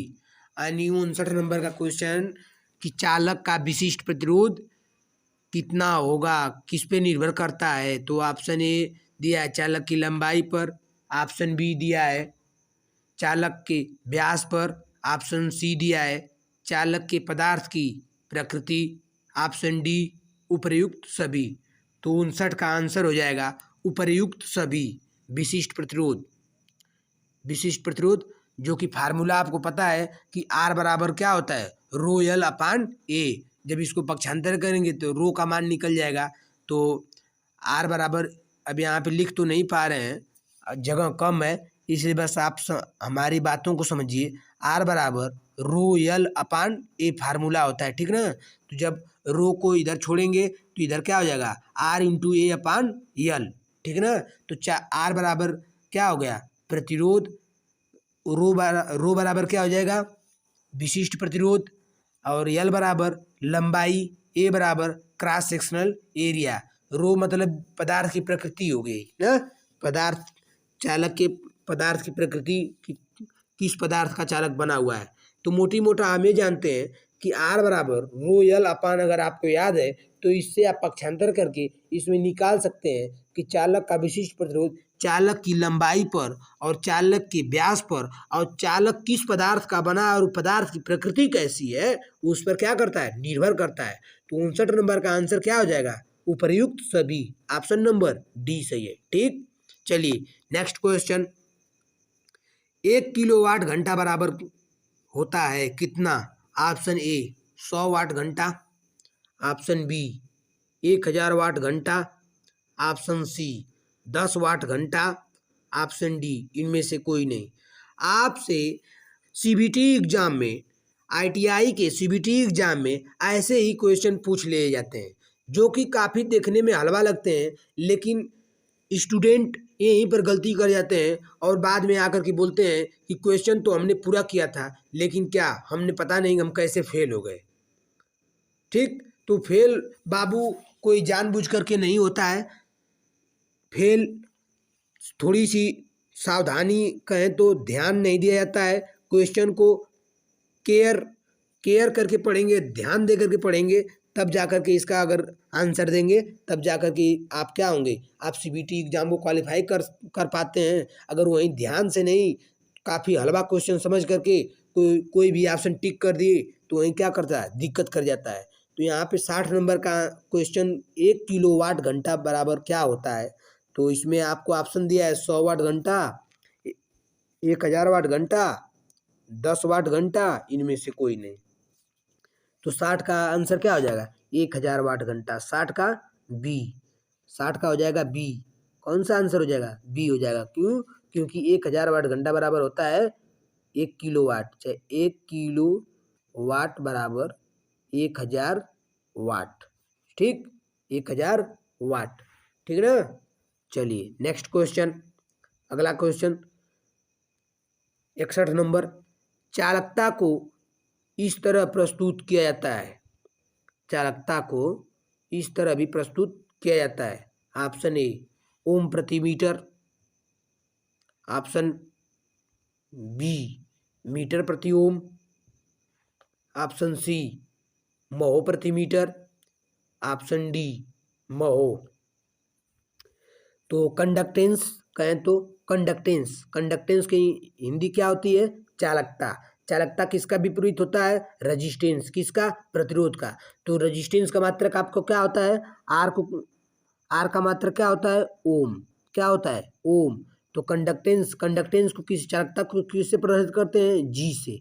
किससे प्रदर्शित करते हैं, जी से, कंडक्टेंस।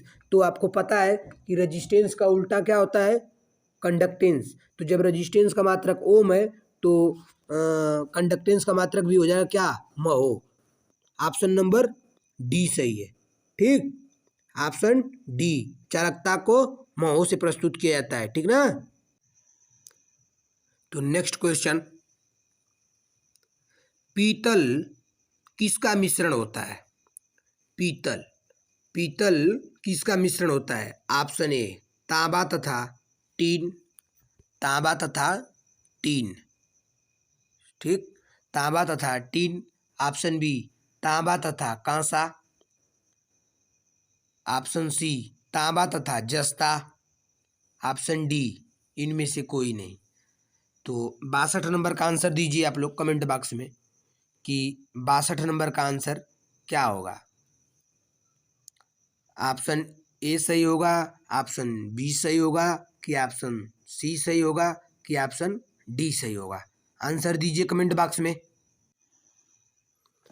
तो 62 नंबर का आंसर क्या होगा, 62 नंबर का आंसर, 62 नंबर का आंसर हो जाएगा तांबा तथा जस्ता। पीतल किसका मिश्रण है, तांबा और जस्ता, यानी कॉपर और जिंक।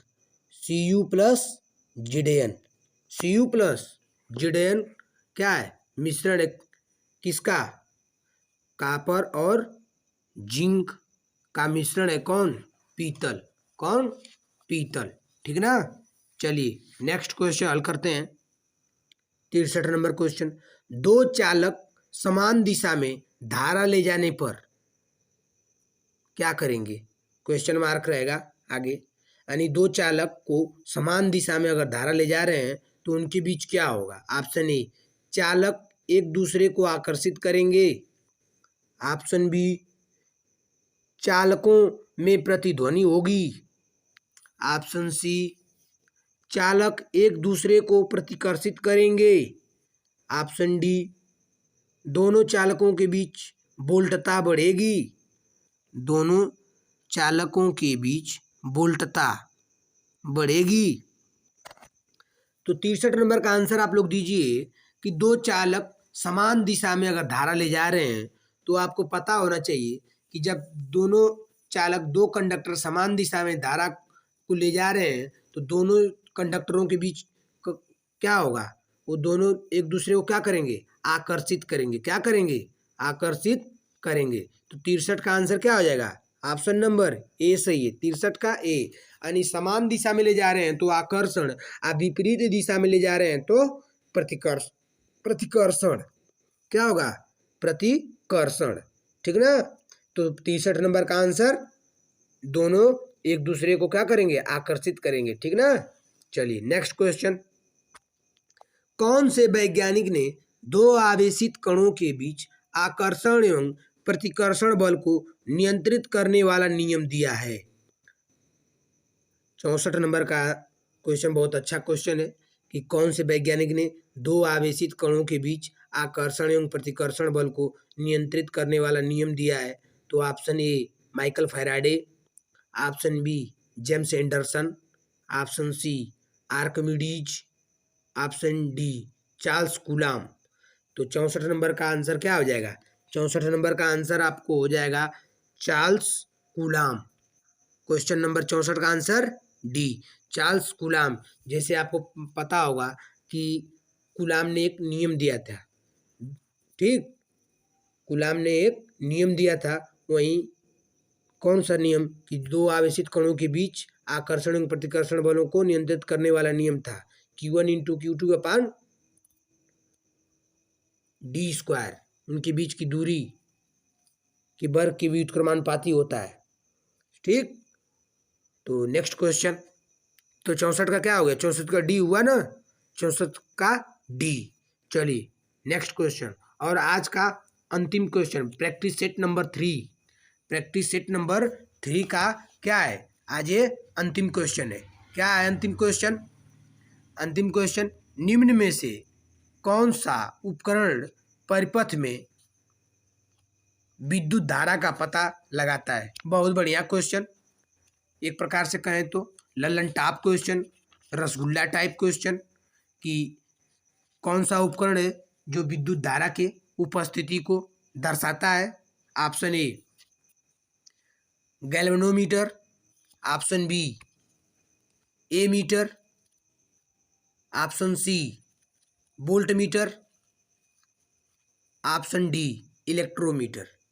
बहुत बढ़िया क्वेश्चन, 65 नंबर क्वेश्चन, आज का लास्ट क्वेश्चन, इस प्रैक्टिस सेट नंबर 3 का लास्ट क्वेश्चन रहेगा आज का, कि कौन सा उपकरण है जो विद्युत धारा की उपस्थिति को दर्शाता है? तो विद्युत धारा की उपस्थिति को दर्शाता है कौन? गैल्वेनोमीटर, यानी विद्युत धारा की उपस्थिति को पता लगाता है कि गैल्वेनोमीटर, ठीक ना। गैल्वेनोमीटर के द्वारा विद्युत धारा की उपस्थिति को हम क्या करते हैं? जानते हैं, पता लगाते हैं, ठीक, गैल्वेनोमीटर, ठीक ना। तो 65 का आंसर क्या आ जाएगा? ऑप्शन नंबर ए सही है, 65 का ऑप्शन ए सही है, ठीक।